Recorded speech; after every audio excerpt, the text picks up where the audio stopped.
So this evening we are joined by Toni Schlobohm, correct? Great. And we also have Terri Schinkel.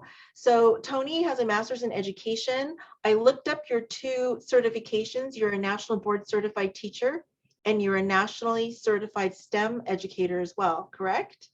And then Terri is with the Candlelighters. So I'll talk about Toni first. She loves teaching and grant writing to meet the needs of her students. To date, she has written and been awarded over 75 grants, generating more than $80,000 for materials ranging from basic school supplies, environmental literacy books, and math and science materials to current technologies, including laser cutters, 3D printers, a smart board, and a makerspace for her classroom and school over the past 15 years. That's really impressive. And then the Candlelighters, and Terri Schinkel is here representing the Candlelighters this evening. They're a wonderful nonprofit. Our nonprofit has benefited from their fundraising. So she's a nonprofit volunteer dedicated to raising funds. This organization is dedicated to raising funds for nonprofits and community-based projects in the Tri-City area. This is astonishing. Since 1969, the Candlelighters have awarded over $2 million in grants to local organizations. That's really astounding. Terri Schinkel has been an active member of the Candlelighters for 17 years. She has reviewed many grant applications over the years and worked with nonprofit organizations, assisting them in the grant process. She is past president of the Candlelighters 2013 and parliamentarian 2014 and this current year. She is also a member of the Rotary E-Club of Silicon Valley. And I just wanted to say in promoting tonight's presentation, we also expected Tricia Sparling. Unfortunately, she wasn't able to join us this evening, but I know we're in good hands with Toni and Terri. Thank you, ladies, for being here with us tonight. Wonderful introduction. So I think what I will do is I'll start with some questions, and then you answer. I'll go from Terri to Toni. We'll kind of go back and forth a little bit, and we'll save our Q&A for the end. So kind of notes if you need to, if there's something you want to circle back to, something they addressed, and let's see if we can make best use of hearing good tips from them. So for Terri, I want to start with, what issues have you seen in grant applications where you wish applicants had, so if you're reviewing, this is from the reviewing point, right? Have you seen from grant applications where you wish applicants had provided better or different information? And can you give any examples of why they might have been rejected? Well, one of the main, first of all, I have a cold, so if I cough, I'm sorry. I have my cough drops in my water, so hopefully I'll be fine. Okay. One of the main things that I've seen over my years of being in Candlelighters, and when it was my responsibility to review the grants, or when I've been on the board, when we get the grants from the proposal committee, is sometimes the organizations are asking for things that we don't fund.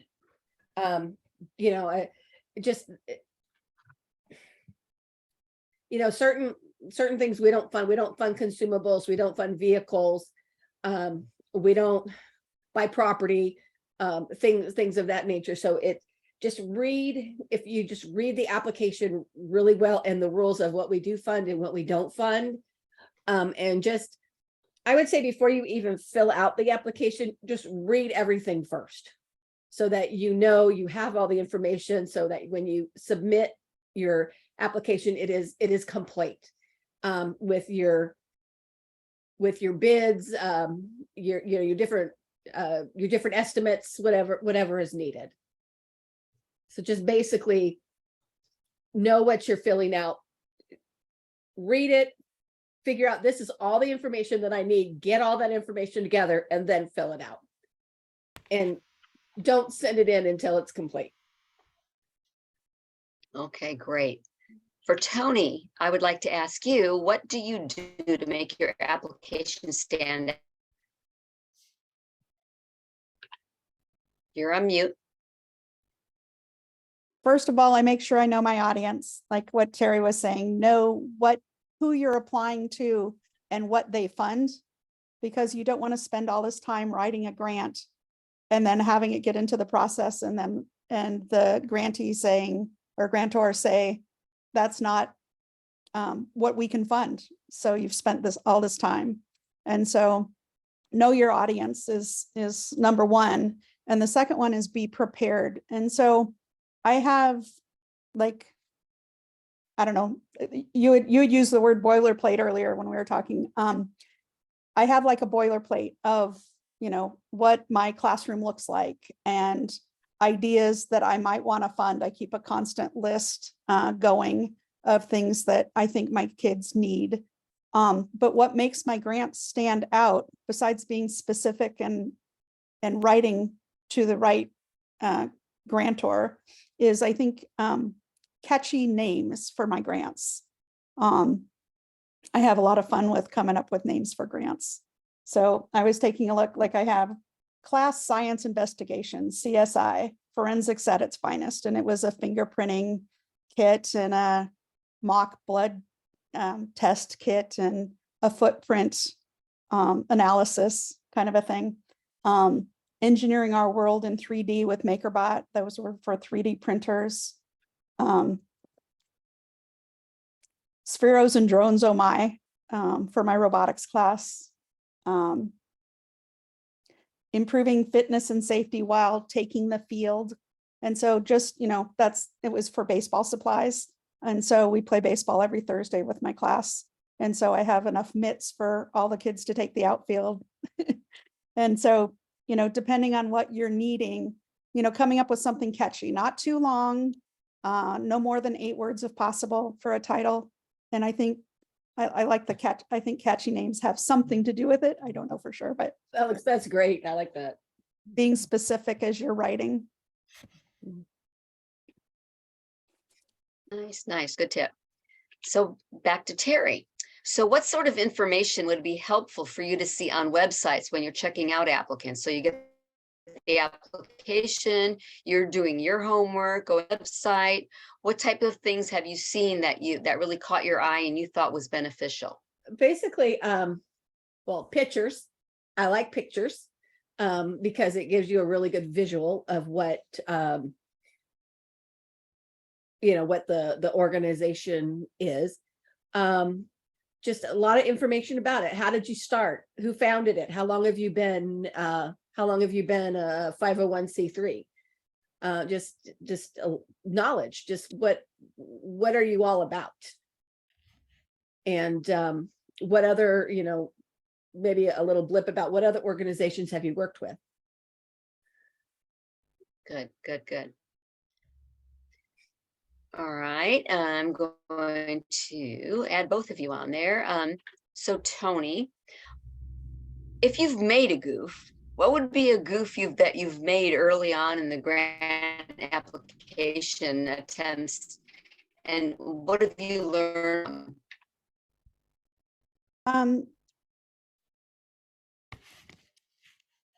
Making goofs early on.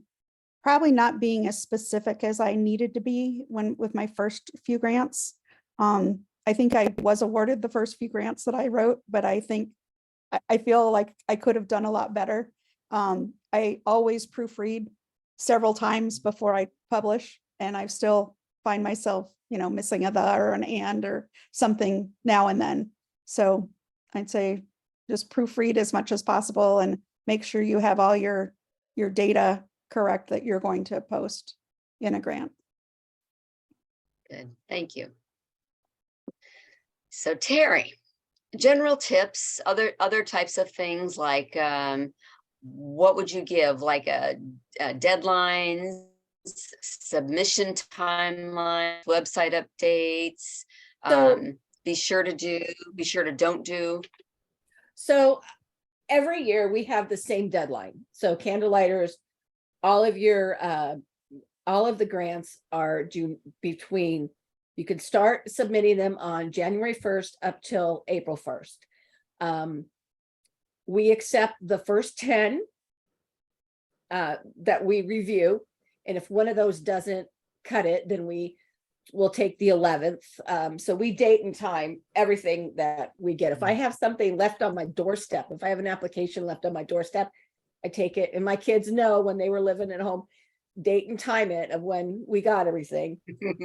Just make sure that it's on time, that it's completely filled out, that it's signed by one of the main things is just the contact on the grant application should be really accessible, not somebody that's hardly ever in the office, somebody that you can just call and know that you're going to maybe leave one message and get them, not 3 or 4 messages where they don't call you back. Just be accessible. I'm looking at one of our grants for this year right now. Just trying to see, just make sure everything is just filled out completely. When is your facility open so that we can come tour it? And just basically just read the application, make sure you have everything in there that we need. Make sure you have your clear bids, not well, I know a guy that can do it for this much. No, we need a clear bid. And be accessible, and be open to, if something needs a tweak, be open to that, and not say, well, no, that's how we're submitting it. You know, that's basically, I just think it's pretty straightforward. If you just read everything, get up all the information that you need, be accessible when we contact you, because we contact, we'll go out. This year was a little bit different because of COVID, because the grants that we accepted this year were originally grants that were submitted for the 2020 Ghost House. And because we didn't have a 2020 or 2021, we carried those grants and we were able to approve them for 2022. So this was a little bit of a different situation. So they had people contacting them in 2020 and then again back in 2022. But just be accessible to talk about what they really want, know what you really want. Not, well, yeah, we want this, but maybe we can do this instead. No, just, we need a project. So I relate with what you're saying on behalf of the Fremont Education Foundation, which I'm the current president of. And I find that most times for us, they didn't really the question and answer the question. So really reading and answering the question is just simple, but critical. Yeah. Right. Yeah. And it doesn't matter if it's too wordy. We'll figure it out. We'll get through it, but make sure that, that you are getting across what you really want and what you really need. I mean, I really like, we have two of the attendees tonight are two of the grants that we got this year. The Fremont Parents Nursery School, as well as the Fremont Arts Council. And I mean, they were great. So they told their story and you understand. They told their story and everybody loved it. Yeah. Yeah. Kind of the same question for you, Tony, from your vantage point and your viewpoint, because you guys are kind of both in different worlds in a sense. So Yep. What would you say in the same vein? I'd have to say ditto. I kind of like to use the words review, refine, and submit on time. Oh, can we use that? Absolutely. Can we candlelighters use that? I'll tell it to our parliamentarian next year. Review, refine, and submit on time. I like that. Review, refine, and submit on time. It's yours. You really need to read the questions and answer the question. And I found there's so many people that write, like even in workshops that I've done, they'll write, but it doesn't respond to the question. It's like, your prompt and use the words of the prompt in your answer, kind of like 6th grade writing. So, in writing a grant, you need to identify your need and then show visual, if you can visualize, present in words, a visual presentation of how the materials that you're requesting will meet the need. I find that that's kind of something that just really hits the spot. Complete thoroughly, have all your key data available, key phone numbers and emails that you might need to put for authorization or approvals. Be specific in how the funding is to be used and have your quotes ahead of time so you can include your quotes with your grant and get your grant in early, just like Terri said. Definitely get your grant in early. And yeah, just one of the main issues that I've had is that I would call somebody constantly if there's somebody that doesn't always work in the office and it's somebody that you need to discuss the grant proposal with, maybe they can put a personal cell phone number in there or something, just so that somebody is, I mean, we're not talking about calling somebody in the middle of the night, but so we're in Candlelighters, we're all volunteers. So I work full-time. I'm a payroll administrator for Marriott. So a lot of times I can't call during the day. So I might call at 5 o'clock at night, or I am off on Mondays. So I would only have that Monday to call. So maybe if somebody has like a cell phone or somebody that we can reach, like maybe up till 6 o'clock or something. It is hard when you leave a message, and if I leave my cell phone and then I don't get a call back, then I kind of have to wait till I have time. I do payroll for 3 different properties, so I get busy and then I forget, and then it's like, oh my God, I got to call that person back. But So be accessible, be accessible. Very accessible, and it was just for a very short amount of time. Just while we're reviewing this and then we have our luncheon in June and find out, yes, we're gonna go forward with this one or not. So it's not forever, just provide somebody who is very, very accessible. We were really lucky this year. Everybody was accessible, but before, when I've been parliamentarian, it hasn't been the case on some things. Okay, good to hear. Good tips so far. I think at this point, I'd like to open it up to all the attendees. If you have a question or a suggestion, let's start that. If you can raise your hand or just click on and ask the question, that would be fine. Lisa Stambaugh. Unmute. Yeah. So I have a question, and this is really for both of you from the opposite perspective. If somebody says in their grant, I'll make it up, we want to buy a new computer. I don't know if you fund computers, but let's just suppose they do. Do you expect them to have multiple quotes, like here are 3 different computers and to show that I've researched the cost range and the features? And the same for Tony, like would you get multiple estimates or quotes on something you were asking for, or do people just assume that one is good enough? We need to. So if somebody said, I want to buy this, you would expect them to say, here are 2 different options. 2 different quotes. Go to Best Buy, go to whatever, just give me 2 different quotes. We do allow for a 4% increase because of course this is going to be funded the following year. So we do allow for a 4% increase. We will try to go with the lowest estimate. However, sometimes we don't. There's reasons why. We had one, I can't remember what it was, but I remember there were 2 quotes.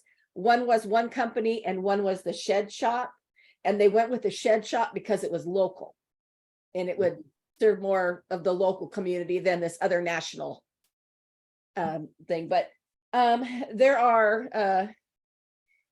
are instances where maybe the higher quote is a better quality and will last longer.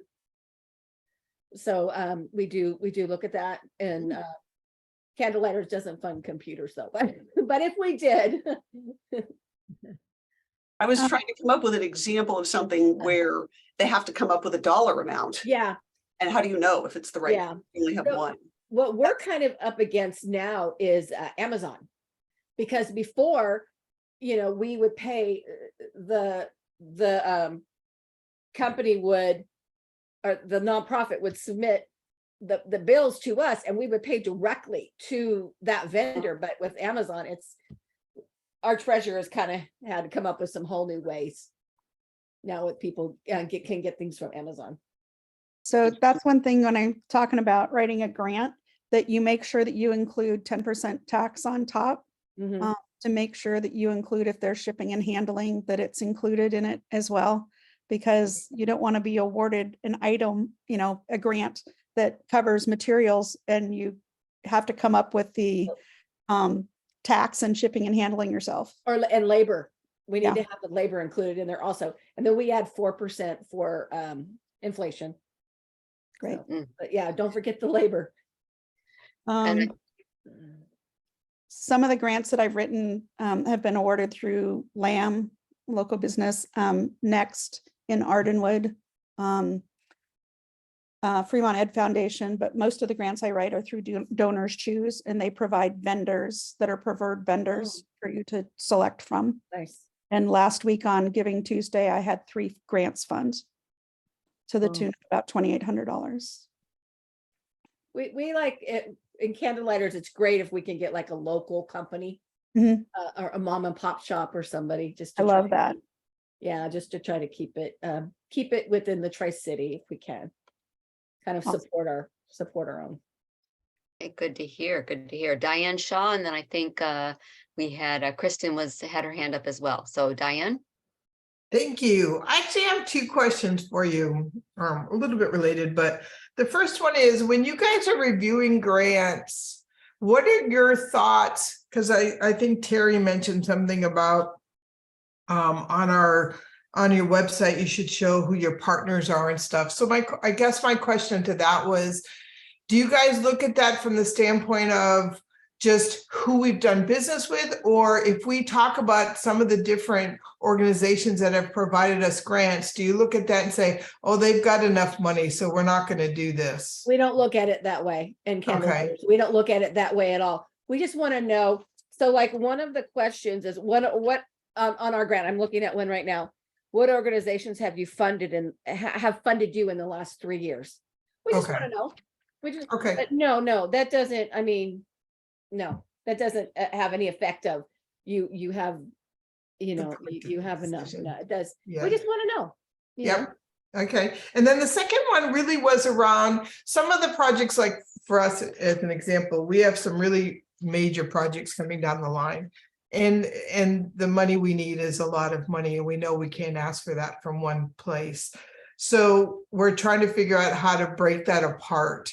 But to do that, I'm trying to understand, how should I figure out how much money to ask for from any one organization or grantee? And I don't know if maybe from what I've seen so far, I haven't done a lot of it yet. We have somebody else who actually focuses on this. There's probably a place that says what the maximum grant that they'll allow, and then we just work within the guidelines, of course. But if they don't ask, because recently something happened and we actually got an award for a grant from the city of Fremont, and I realized afterwards I probably should have asked for more money, and I didn't. So how do you kind of decide what to ask for? So we don't partial in Candlelighters, we don't partial fund anything. It has to be for the full thing. One of the things that we're are thinking about changing on our website is we don't have a cap of how much you can ask for. However, we have some people who will ask for under $1,000, and then we have some where it could be upwards of $15,000 or $16,000, depending on what it is. So it just kind of, it has to be for the full project. And I think in a lot of our members' eyes, and I'm just kind of speculating, that we vote on in order. Let's say we have 10 and we personally vote after the presentations of we want to fund it in this order, and then we calculate everything up. But a lot of us would like to see more of the maybe in the $5,000 or $6,000 grants be, we can fund more. But then again, we can have just a bang up year and do a whole bunch more. We had a great year this year. We did more than we've ever done this year, ever. So we probably could have funded more than what we've done.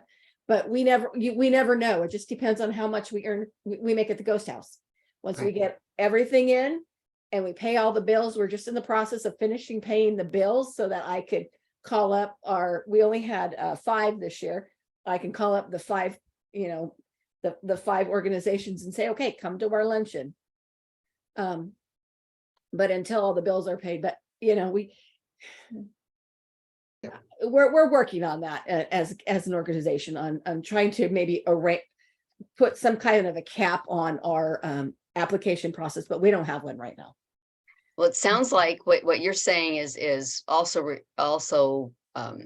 echoes the fact that, you need to do your homework as an applicant, so you don't have a cap, you only fund one. So Fremont Education Foundation has a cap, and you have to be fully funded or provide the other funding that will partner with our funding. So, you really need to read the website of who you're applying to, it sounds like, and that will serve you well.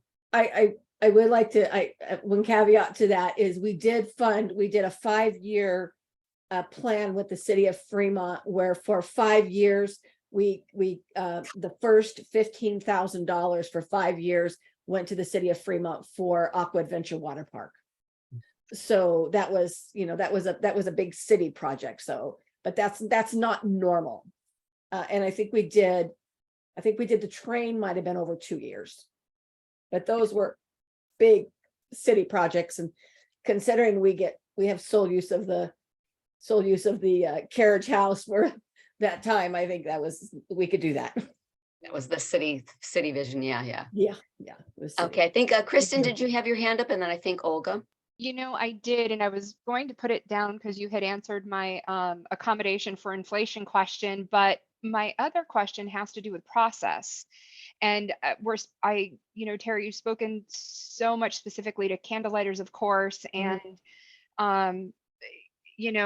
I'm wondering, and Tony, you've spoken to yours directly, of course. I'm just wondering overall if either one of you could speak generally to the overall process of the application, the review, the award, the what have you, because I've heard a couple of things like, oh, well, we accept applications, but the fund is for next year. So I want to understand that a little bit better. Do you want to go first, Tony? I keep a list of grant due dates, so I know what I'm working toward. Like I have one $35,000 cap grant that I'm looking to write for a makerspace for the school. And we have funding for materials, and now we're looking at, the locked cabinets and the other things that we need. And so that's probably what I'll be writing this one for. But there are 3 grants coming up. One's the end of December, one's the end of January, one's the end of February. So I just keep a kind of a running list of, my Delta Kappa Gamma group for educational excellence. They have grants that they award to classrooms, Lamb Research, Fremont Ed Foundation. The local governance and community, I don't know what it's called, community involvement for the local businesses in Ardenwood. I keep an eye on what they're doing to support the community. And so I've written grants to fund things like Time for Kids or magazines that will help students with current events. In looking at the process, keeping that list of when things are due and what their cap is and what they're looking to fund is really important. So an ongoing spreadsheet. And then I also have ongoing information of, what my class looks like this year if I'm funding my class, or what the school demographics may be this year, and our school, how many kids are at our school, so keeping track of just kind of that data that I can feed into those grants. So once it's submitted, the process, I've worked with FEF a couple of times in reading grants, but I think both Terri and Kathy can probably speak to that a little better. But when you get a ton of grants, I know you have to do an initial kind of a sort in going through. I've worked for a couple agencies in reading their grants and taking a look at, you get 50 grants and you're awarding 5 or 6. And so you have to go through and do a quick read and say, okay, does this meet our criteria? Is this a unique project? Or, whatever the grantor is looking for. And then after you've gone through, you probably have a couple different people read the grants and possibly score it with a rubric and move forward that way and take a look at what's then rank them. And then if you have more grants, then you can fund. Terri, you want to go ahead and take it from there? So Candlelighters is about a year-long process. So we start accepting grants on January 1st. Our new board is installed at the end of January, and where the new parliamentarian will be installed this coming year, it will be Linda Pricer. At that time in January, we get a nominating committee, not a nominating committee, I'm sorry, a proposal committee. Once all the grants are, all the applications are received, the proposal committee, I'm sorry, I just got done dealing with the nominating committee, so I got nominating committee on my mind. So the proposal committee, we all meet, we go through the grants, we basically divvy them up. You talk to these organizations, you talk to these organizations, you talk to these organizations. And then we all circle back again with another meeting, go through, make sure everything meets our criteria. Sometimes the grants are actually, the applications are rejected because they're incomplete or they're not something that we fund, or they're not a 501c3. And then once the nominating committee decides, okay, these are going to go through, and then it goes to the board. So it goes to the board of directors, where we have a very long meeting that night, and we go through all of them. And then we again vote to pass them through to the membership. They've met everything. It's all good. They've got everything together. In June, we have a proposal luncheon, which Julie was at. And then we had the board president from the Fremont Parents Nursery School. His name was George. He was there along with, and I can't remember his name. I think her name was Jessica.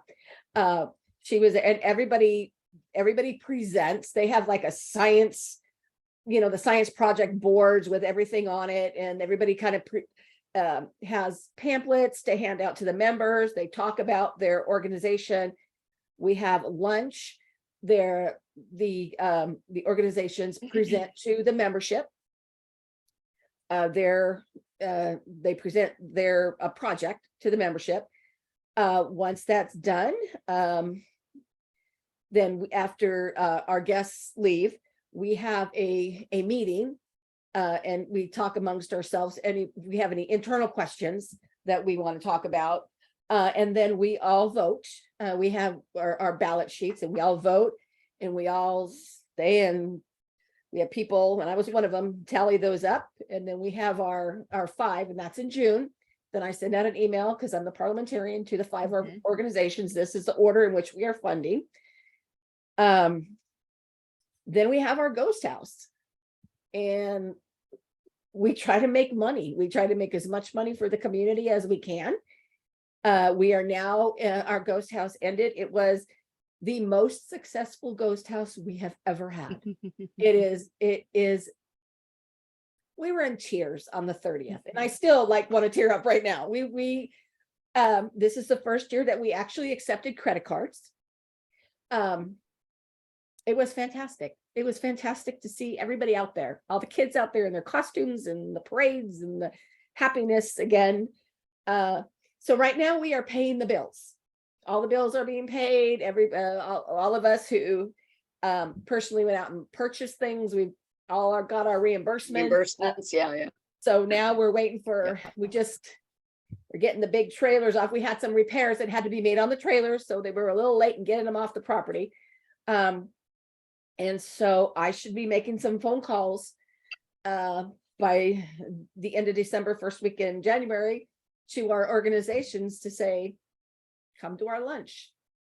Very And then good to hear. we will That's amazing. basically present a certificate, and then they work with our treasurer in getting that project Good. funded and how they're doing that. I'm not the treasurer. I did assistant treasurer for 2 years, and I deal with numbers all week. I don't want to do it on my off time. I have So one good. tiny follow-up to that. Is this process tied to your fiscal year? We are January through Okay, December. okay. Yeah, so you have, so on January, in January, when, let's say we give you, I will present Julie with her certificate this Mhm. year. She'll also get a list of instructions from our treasurer. And you basically have until September 1st to get your project done. So it Okay, is good. it's a long process. Mhm. But you know, it's if it's something that you really want, we're looking forward to seeing that shade structure at the Fremont Parents Nursery School, and you know, Very good. Well, I'm gonna, life needs stuff, and the age Mhm. well centers getting their ping pong table and good work. Well, listen, Yeah. it's 6:55 and we have two more hands up. So I want to be able to see that we can get to the next two, Olga and then Julie. And then we're going to have Lisa Stambaugh wrap us up with our closing. So Olga and then Julie, please. Yes, for Tony, I wanted, so I am on the Newark Educational Foundation and also another organization that grants scholarships. My question to you, how do you find people, I mean, application places to go to apply? How do you do that? I look at local businesses.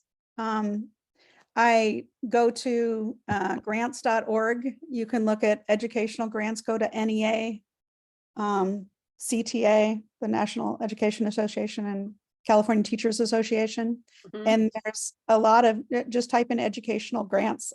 It's amazing how many come up. And you can state for your county, some are by city, some are by state, some are by region. So all of the above, but I'd be glad to speak with you offline too. Yes, I will definitely get in touch with you. Thank you. Julie, what was your question or feedback? Well, that was, whoops, that was one of my questions, which is always good to know. I think one of the things I have found helpful in applying for grants is if you know other organizations who have applied, and yeah, you're sort of competing for the state funds, but you're all doing things for the community. So finding out somebody else's experience, what worked, what didn't, what would they have done differently, like we're doing here, but specifically to an organization, because Candlelighters is I think a very specific, if you've been through their process, it maybe isn't quite the same as some of the other, I'll say more national or statewide or countywide organizations, governmental. very homegrown, very homegrown. Yeah, and I mean, it's great. Thank God. Thank you. Thank you. Thank you. And the other thing is, if you aren't a 501c3 or you're pending, and I think everybody on this call is, you can still apply for grants often, and you get a fiscal sponsor. Organizations that are more like umbrella organizations, such as Fremont Cultural Arts Council, can actually be the sponsor, and they receive the funds and they disperse the funds. Some organizations will charge a fee for that. We haven't done so many that we're doing that. We're doing it as part of our give back. So that's all I had to say. Can I just add one more item, Kathy? If, you know, I mean, back in 2014, when the first time I was a parliamentarian, there was a new 501c3 that really wanted a grant, and she didn't have a lot of experience, and I actually walked her through the application. So I have no problem with saying, okay, you know, we were on the phone, I had a copy and she had a copy, and she'd read it, and I'd say, okay, this is what you need to do.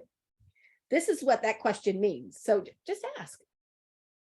That's great advice. That's great advice, because it's not, and it's, grants seem very scary, intimidating, but you know what?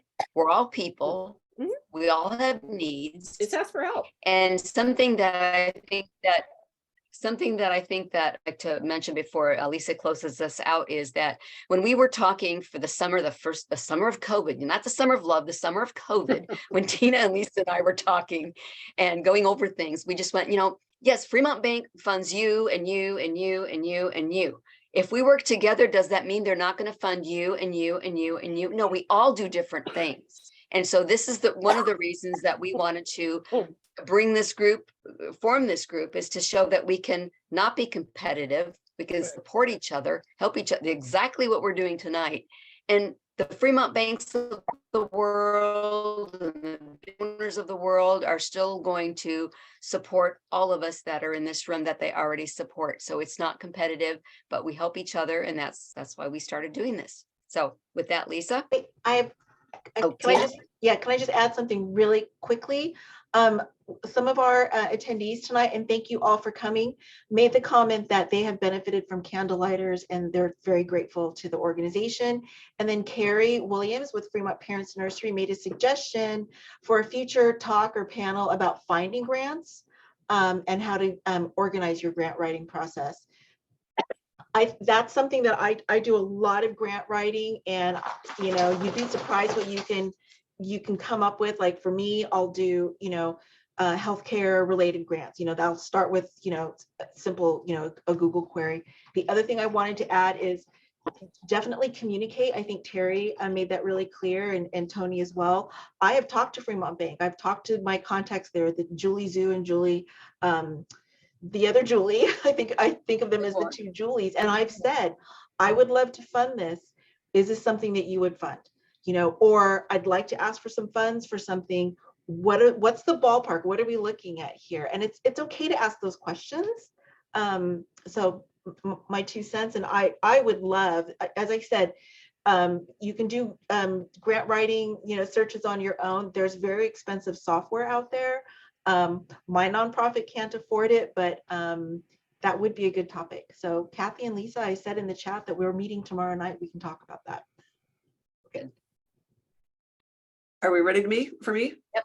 Go ahead, Lisa. Okay, well, first of all, thank you both to Terry and Tony, because this was super useful information.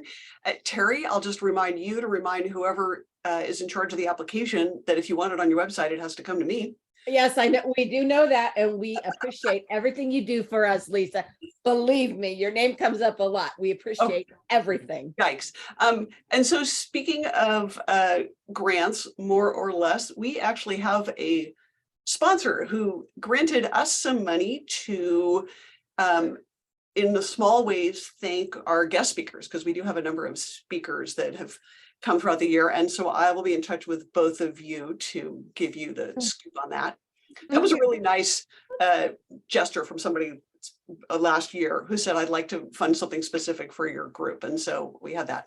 So next month, so January 11th, which is our usual, our usual meeting is the second Wednesday, and we moved it up a week this year because of the holidays, and there's a big chamber event next Wednesday. So January 11th.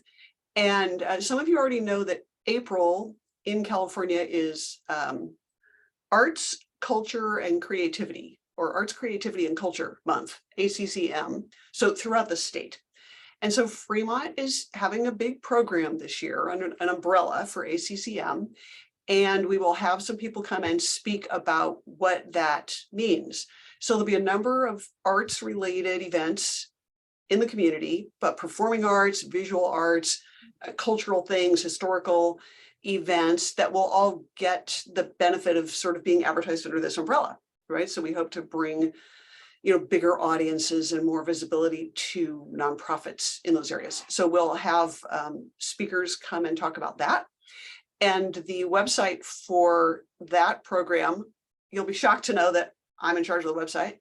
It's fremontcreates.com. So you can look there now. We've already started listing events. And if any of you have events that will be in April that fall under this big umbrella, you can submit it there, and I will get it on the on that website too. You can so we'll have more information. So we'll talk about that more in January. I think it's going to be a substantial and exciting program with an opportunity for a lot of the smaller nonprofits to get their presence out there for new people to appreciate what they do. So that's all I have. Kathy and Tina, anything else? This will be recorded. It will be on our website within a few days. So if you have colleagues who missed it, or you want to go back and review something, it'll be on the website. And yeah, upcoming stuff. And then also in this upcoming year, the co-founders, we're going to have a meeting tomorrow night, and we're going to kind of plot and plan. And, you know, if you know me, I just don't stay status quo. So we're going to be talking about what's our strategic plan? How do we grow? What do we do next? How do we be bigger and better for all of you, to support all of you, and to the Tri-City area, and connect on a bigger scale. So, hey. And I will just add, so Saturday is the 2-year anniversary of our first meeting, which, as crazy as we were, we did launch this during the pandemic. And some of you have been to just about every meeting, and we have really appreciated, you know, the support from the various groups that have participated in our 4th of July parade after party and in our presentations. Like but we don't do this with just the 3 of us, right? It's the whole committee, whole community group. And so if you're interested in being on our advisory committee for how we're going to grow and what we're going to do, and we did this in the beginning, we did a survey, because it's what do the nonprofits need and want that's going to help us build. It's not our vision particularly, it's everyone's vision. And Carol, I saw your hand up. Just quickly want to ask Lisa, so March is Music in the Schools month. We have an event coming up on March 25th, but you were speaking about April, the arts and culture. I mean, is there any way we could get in? Not probably. Carol, you can get in touch with Susan Longini or me. Oh, Or you can, there's a form on the website. You can contact us Yep. through the website. Yeah. So I think the key is that April is getting a lot of publicity around this. And so the events that happen in April will be part of the program. So having an event in March, maybe you can do something else in April, a small thing that could be included, just so that Music for Minors is in the program. mm-hmm, mm-hmm. Absolutely. It's the arts. Yeah, that's right. And add it, if you have a special event, add it to our calendar. Mhm. We're really trying to make the calendar a go-to for not just nonprofits to post their events, but obviously community members to search. If they're looking for something fun to do, if they're looking for a way to give back to the community, maybe volunteer at an event, the calendar is we want to develop it into a valuable resource. And I should say that our calendar, the TCNPC site calendar, Mhm. has, you know, all the details for Las Posadas every night, which is many nights, and all the details for Christmas Place. nice. The very specifics, right? The times and the Yeah. Zoom information and all that. So if there's anything else going on for the holidays, you know, let us know so we can get it up there. Very good. Well, I think it's 7:07. We've had some great feedback, some great listeners, and we're always available. Let us know if you need more information, and good night. Happy holidays. Good night. Thank you, everyone. everyone. Stay well, everybody. Thank you. Good Thank night. you to our speakers. And don't forget to visit my hood. Christmas place is looking good. I'll be there Saturday I will night. be taking Yeah, the starting grandchildren. Saturday. See you And Saturday. Sunday, I'll be- Monday, Tuesday, we'll have Santa and Mrs. Claus. Oh, Tuesday? Santa and Mrs. Claus on Tuesday? Sunday, Monday, and Tuesday. Nice. Okay, great. Thank you. We'll be there. Okay. Thank you. Bye. Thanks, everybody. Bye-bye. Night, everyone. Good night.